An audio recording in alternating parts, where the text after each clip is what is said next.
Remember that feeling when you first learned about a racing innovation so brilliant, so revolutionary, that it completely changed the game, only to be immediately banned? What if I told you that some of the most genius engineering solutions in motorsport history were deemed too effective, too dangerous, or just too good for their own survival? Today we're counting down 10 banned racing innovations from the 60s through the 80s that actually worked so well they scared the rule makers into action. From cars that literally sucked themselves to the track to engines that made everything else look like toys, these are the outlawed legends of racing. Hit that like button if you love racing history, and let's dive into these forbidden speed machines. Number 10. The NASCAR 426 Hemi engine. The year was 1964. NASCAR was about to witness something that would shake the sport to its core. Chrysler had been working on a new engine in secret. They called it the Elephant. Officially, it was the 426 cubic inch Hemi, and when it showed up at Daytona, nobody was ready for what happened next. Richard Petty took the pole, then he won the race by 2 full laps. That's not a typo. 2 complete laps ahead of second place at Daytona. It was a massacre. The Hemi-powered cars took the top 3 spots, and they made everyone else look like they were driving backwards. The engine produced around 500 horsepower when most competitors were struggling to hit 400. But here's where it gets interesting. The Hemi wasn't just powerful. It was revolutionary in its design. The hemispherical combustion chambers allowed for massive valves and optimal flame propagation. The thing breathed like nothing else on the track. Chrysler engineers had basically created a racing engine that was pretending to be a stock motor, and that was the problem. NASCAR officials took one look at the Daytona results and panicked. For 1965, they banned the Hemi completely. Their excuse? It wasn't available in production cars, so it violated the whole stock car principle. Chrysler was furious. They pulled out of NASCAR entirely, taking Petty and other top drivers with them. The sport lost massive popularity that year. Attendance dropped. TV ratings tanked. Eventually, NASCAR caved. But there was a catch. Chrysler had to produce a street version of the Hemi and sell it to the public. They did, creating the legendary street Hemi in 1966, and the engine returned to dominate NASCAR through the late 60s. But the message was clear. Be too good, too fast, and the rules will find you. The Hemi had worked so well that it nearly destroyed the competitive balance of the entire sport, and that was just the beginning of racing's war on innovation. Number 9. Formula One Turbo Era. The turbo era of Formula One didn't start with a bang. It started with a whimper. Renault showed up in 1977 with a turbocharged engine, and everyone laughed. They called it the yellow teapot because it kept breaking down and puffing smoke. The establishment teams with their naturally aspirated engines thought Renault was wasting everyone's time. They were wrong. Dead wrong. By 1982, the turbo revolution had begun, and by 1986, these engines were producing over 1,400 horsepower in qualifying trim. Let that sink in, 1,400 horsepower from 1.5 liters. These weren't race cars anymore. They were guided missiles. BMW's 4-cylinder turbo engine could rev to 11,000 RPM and produce 4 bar of boost pressure. That's nearly 60 pounds of boost. Modern turbos run maybe 20. The cars became absolutely terrifying to drive. Drivers would qualify with special engines that were designed to last just 1 lap, one single flying lap at maximum attack before the engine grenaded itself. They'd turn the boost up so high that the engines would literally melt their own pistons if they ran for more than a few minutes. Nelson Piquet, who won the 1987 championship, later admitted he was scared every single qualifying session. Here's the really insane part.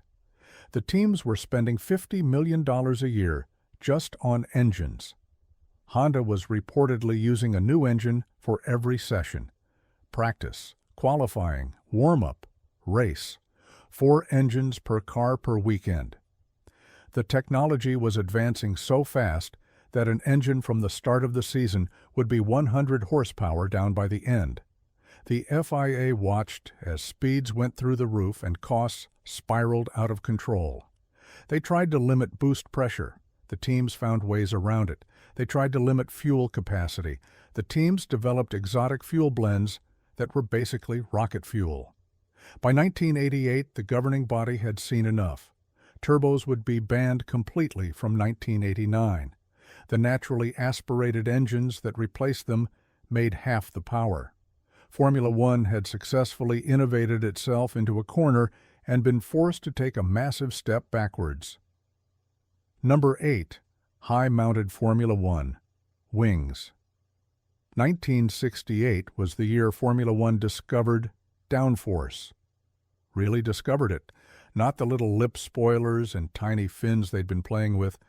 We're talking about massive wings mounted on stalks, reaching 6 feet above the car. They looked absolutely ridiculous, like someone had bolted an airplane wing upside down on stilts. But they worked. Oh boy, did they work. Colin Chapman at Lotus started it, but within weeks, everyone had copied the idea. These wings were mounted directly to the suspension, not the body. That meant the downforce pushed straight onto the wheels without compressing the springs. The cars could corner at speeds that seemed impossible just months earlier. Lap times dropped by seconds, not tenths, full seconds. Jackie Stewart said driving with these wings was like having a giant hand pushing the car into the track. The problem was that giant hand could suddenly let go. The stalks holding these wings were basically aluminum tubes. They'd flex and wobble going down straights. At the Spanish Grand Prix, both Lotus wings failed on the same lap.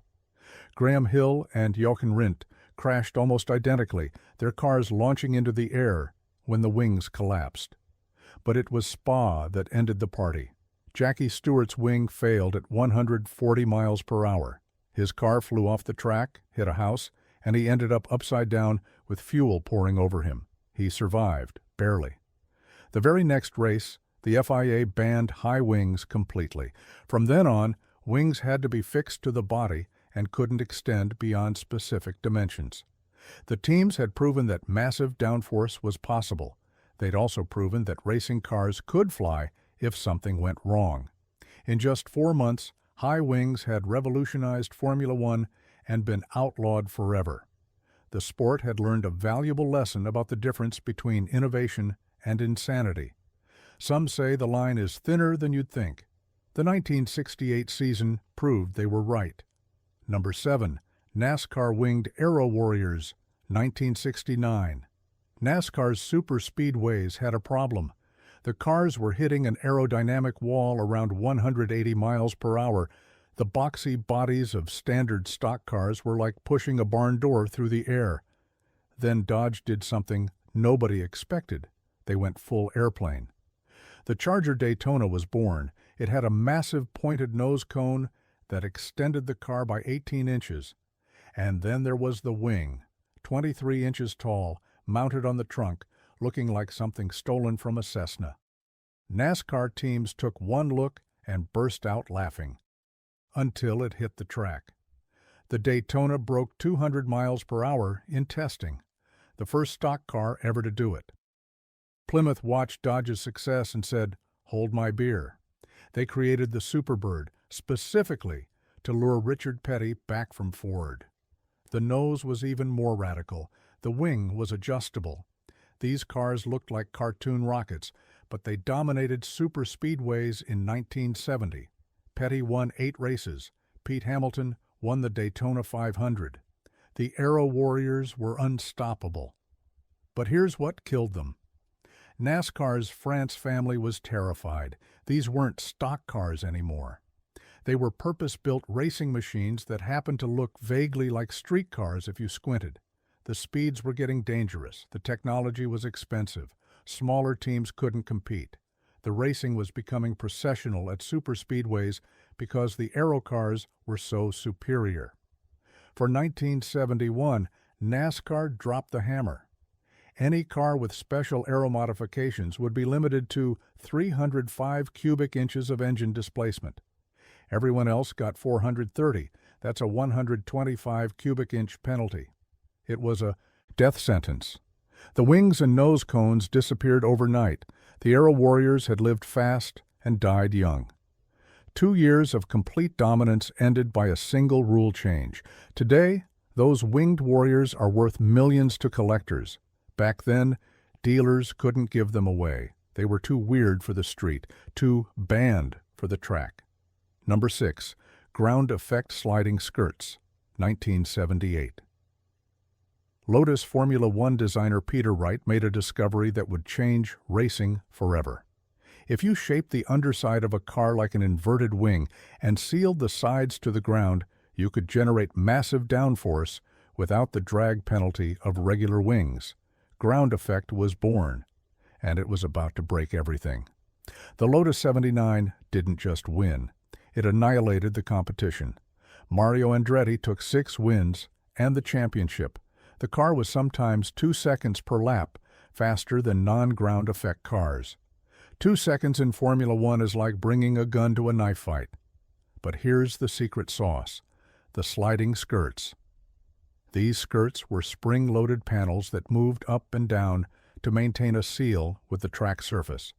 Without them, ground effect didn't work. The air would just spill out the sides. With them, the car became a rolling vacuum cleaner, sucking itself to the track with thousands of pounds of downforce. Cornering speeds went through the roof. Straight-line speed stayed the same because there was no extra drag. The problem was what happened when the seal broke, hit a bump wrong, and suddenly thousands of pounds of downforce vanished instantly. The car would just fly off the track. No warning, no chance to react. Patrick Depailler was killed when his Alfa Romeo skirts failed during testing. Several other drivers had massive accidents. By 1981, the FIA had seen enough. Sliding skirts were banned. All skirts had to be fixed in place with a mandatory 6-centimeter gap to the ground. Overnight, the most effective downforce system ever created was gone. Teams tried everything to get around the rules. Hydraulic suspensions that lowered the car at speed. Flexible skirts that bent but didn't slide. All banned. The ground effect era with sliding skirts lasted just 3 years. But it proved that the real performance wasn't in what happened above the car, but below it. Every modern race car uses ground effect principles. They just can't use the one thing that made it truly work. Those sliding skirts remain outlawed to this day. Too effective, too dangerous, too perfect. Number 5.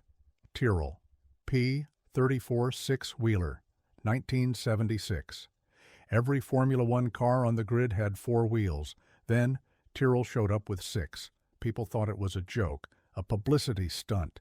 Ken Tyrrell had lost his mind. Who put 6 wheels on a race car? Turns out, Ken Tyrrell was a genius. The P34 had 4 tiny 10-inch wheels at the front and 2 normal-sized wheels at the back. The thinking was brilliant. Smaller wheels meant less aerodynamic drag. 4 contact patches instead of 2 meant more front grip. The smaller wheels and tires were also lighter, reducing unsprung weight. On paper, it was perfect. On track, it was even better. Jody Scheckter and Patrick Depailler didn't just drive the 6-wheeler, they won with it. At the Swedish Grand Prix, they finished first and second. The only 1-2 finish in history for a 6-wheeled car.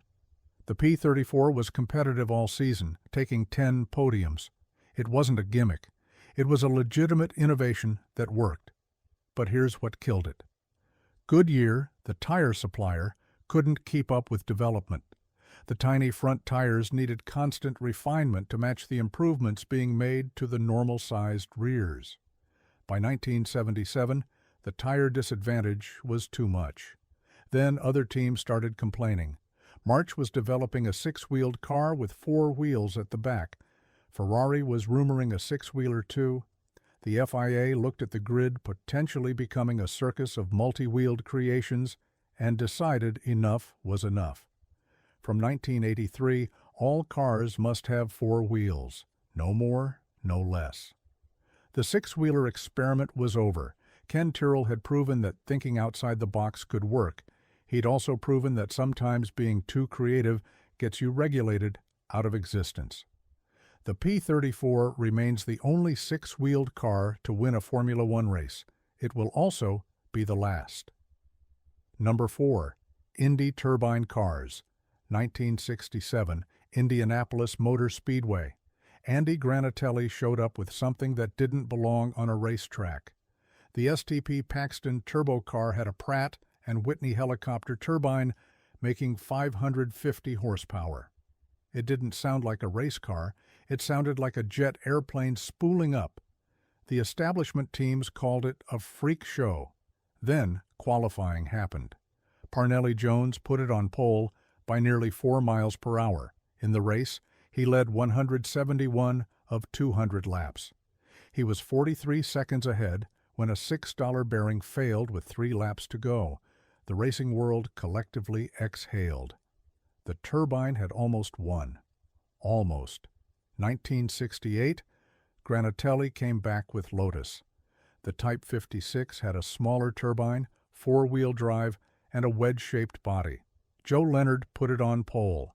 Graham Hill, the reigning Formula One champion, qualified second in an identical car.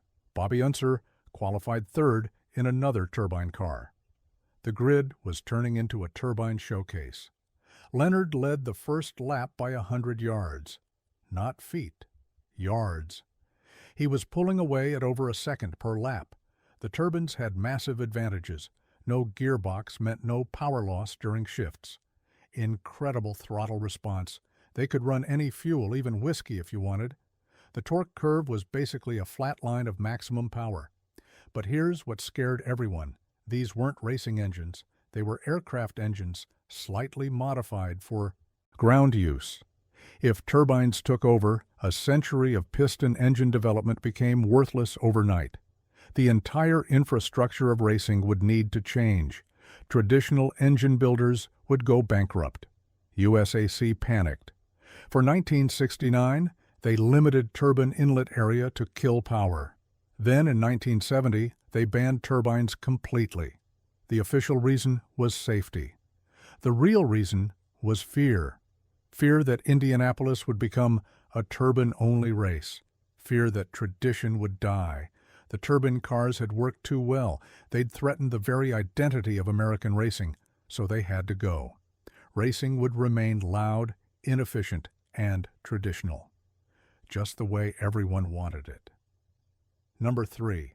Brabham BT46B fan car, 1978. Gordon Murray had a problem. Everyone else had ground effect. Brabham didn't. Their Alfa Romeo engine was too wide to package proper ground effect tunnels, so Murray did what any reasonable engineer would do. He bolted a giant fan to the back of the car. The BT46B looked like someone had attached a hovercraft to a Formula One car. The fan was supposedly for cooling, which was technically true. It did cool the engine. It also sucked the car to the track like a vacuum cleaner. Murray had found a loophole. Movable aerodynamic devices were banned. But this was a cooling fan that just happened to create downforce. Clever. Niki Lauda tested it in secret. He couldn't believe the grip levels. The car had consistent downforce at any speed. You could drive it slowly and still have full grip. In ground effect cars, you had to go fast for the downforce to work. The fan car had maximum downforce from 0 miles per hour. It was physics-defying. The Swedish Grand Prix was its only race. Lauda destroyed everyone. He won by 34 seconds. The other teams went ballistic. Lotus complained the fan was throwing stones at following cars. Ferrari said it was clearly a movable aerodynamic device. Everyone threatened to protest or withdraw from future races. Bernie Ecclestone, Brabham's owner, made a calculation. He was trying to gain control of Formula One's commercial rights. He needed the other team's support. So he withdrew the fan car voluntarily after just one race. It was never banned officially. Bernie just agreed never to use it again. Politics killed it, not regulations. Gordon Murray later said the fan car was the best racing car he ever designed. It solved ground effect's biggest problem, which was loss of downforce in turbulence. The fan didn't care about airflow conditions, it just sucked. And that was the issue. It worked too perfectly. The fan car showed that, with enough creativity, you could completely circumvent the spirit of the rules while following the letter. One race, one win, gone forever. Number 2, Chaparral 2J Sucker. Car 1970, Can-Am Racing had basically no rules. Unlimited engine size, unlimited aerodynamics, unlimited everything. So, Jim Hall built the Chaparral 2J, and even in a series with no limits, it was too much. The 2J had 2 engines. One drove the wheels. The other drove 2 massive fans at the back. But these weren't cooling fans like Murray would later claim on the Brabham. These were straight-up suction fans designed to create a vacuum under the car. Hall didn't even pretend otherwise. He also added sliding Lexan skirts that sealed the underbody completely. The numbers were staggering. The fans could move 2,300 cubic feet of air per second. The car generated over 2 Gs of downforce at standstill before it even moved. Jackie Stewart tested it and said it was like driving a slot car. The thing was glued to the track at any speed. In qualifying at Watkins Glen, Vic Elford put it on pole by 2 full seconds. In a series where half a second was a big gap, 2 seconds was embarrassing. The other teams watched practice and immediately started protesting. McLaren's Teddy Mayer called it a vacuum cleaner that happened to have wheels. Can-Am officials were in a bind. The series was supposed to have minimal rules. But this was too much. They banned movable skirts as an aerodynamic device. Hall argued the skirts were for safety, to prevent debris from hitting the fans. Nobody bought it. The 2J raced a partial season, showing incredible speed when it worked, which wasn't often. The auxiliary engine kept overheating. By the end of 1970, it was effectively outlawed. The death of the 2J sent a message even to Can-Am. There were limits to innovation, even in unlimited racing. Hall had created something that would have made every other car obsolete overnight. The fans could generate more downforce than ground effect ever would. It was too good, too revolutionary, too dangerous to the status quo. The sucker car sucked so well, it had to go. Number 1, Formula One Lotus 88 twin chassis, 1981. Colin Chapman had done it again. After inventing ground effect, after pioneering monocoque construction, after revolutionizing Formula One multiple times, he created his masterpiece, the Lotus 88. A car so advanced, it never turned a racing lap. The 88 had 2 separate chassis, yes, 2. The primary chassis held the driver and drivetrain.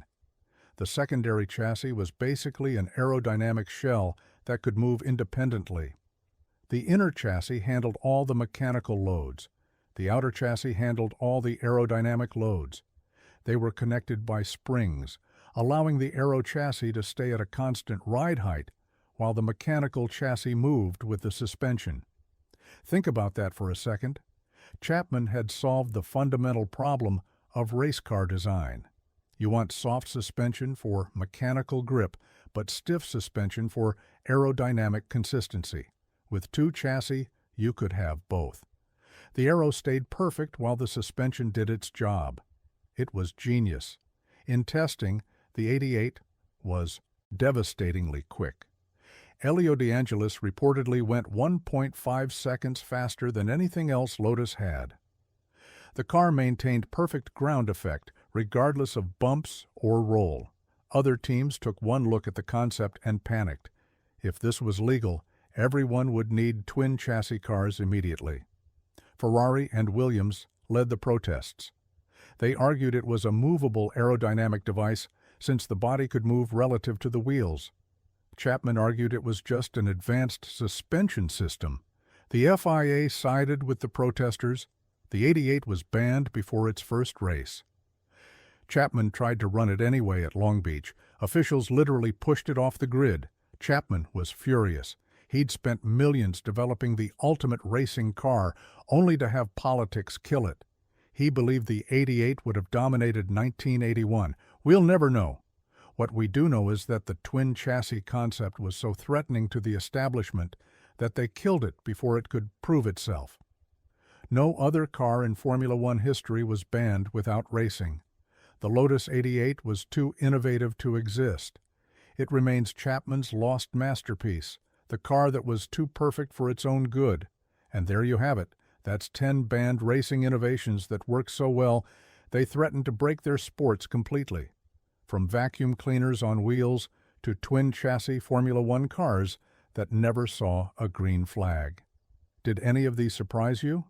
And which banned innovation do you think should have been allowed to stay? Drop your thoughts in the comments below.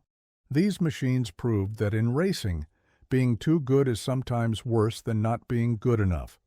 If you enjoyed this trip through motorsport's forbidden technology, hit that like button and subscribe for more stories about racing's most controversial moments. Until next time, keep the innovations coming, just maybe not too innovative.